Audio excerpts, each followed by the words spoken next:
नहमदुहु व नसल्ली अला रसूलिहिल करीम अम्मा बाद। प्रिय देशवासी,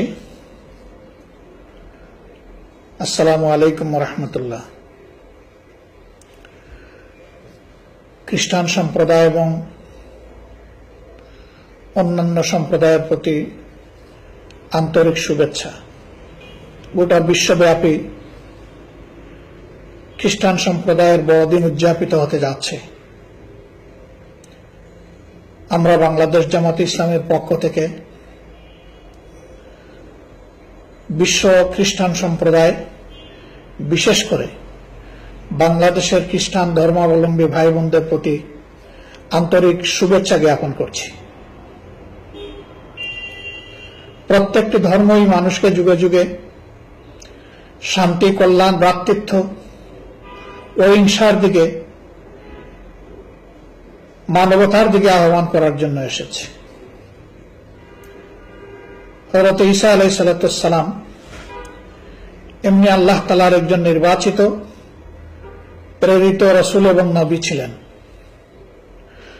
আদম আলাইহিস সালাম থেকে শুরু করে মুহাম্মদুর রাসূলুল্লাহ সাল্লাল্লাহু আলাইহি ওয়াসাল্লাম পর্যন্ত যুগে যুগে যারা আল্লাহ তাআলার নির্বাচিত বান্দা হিসাবে, নবী এবং রাসূল হিসাবে আল্লাহর বাণী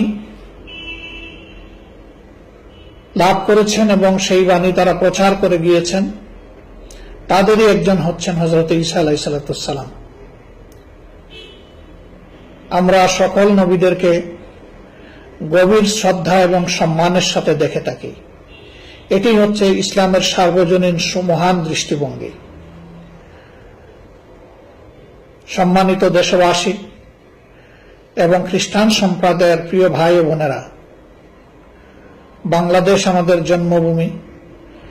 ৫৬,০০০ বর্গমাইলের এই দেশটিতে যুগ যুগ ধরে জাতি, ধর্ম, বর্ণ নির্বিশেষে আমরা সকলেই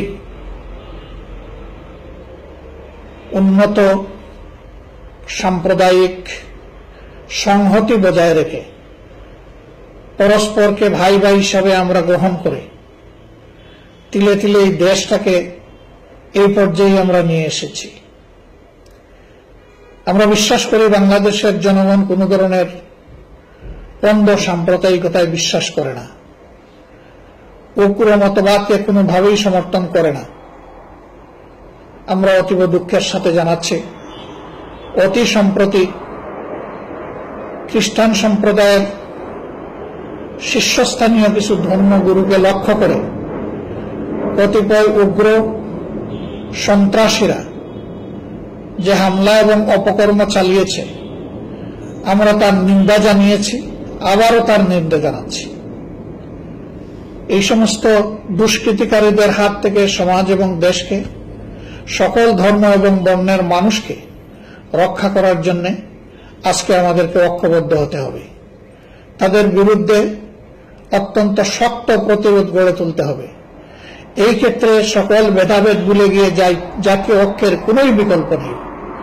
কিন্তু অত্যন্ত দুঃখের বিষয়, বর্তমানে যারা শাসন ক্ষমতায় আছেন তারা অনবরত জাতিকে বিভক্ত করে তাদের হীন দলীয় এবং ব্যক্তি স্বার্থ, গোষ্ঠী স্বার্থ চরিতার্থ করার জন্য একের পর এক তারা জাতির বিরুদ্ধে ষড়যন্ত্র অব্যাহত রেখেছেন।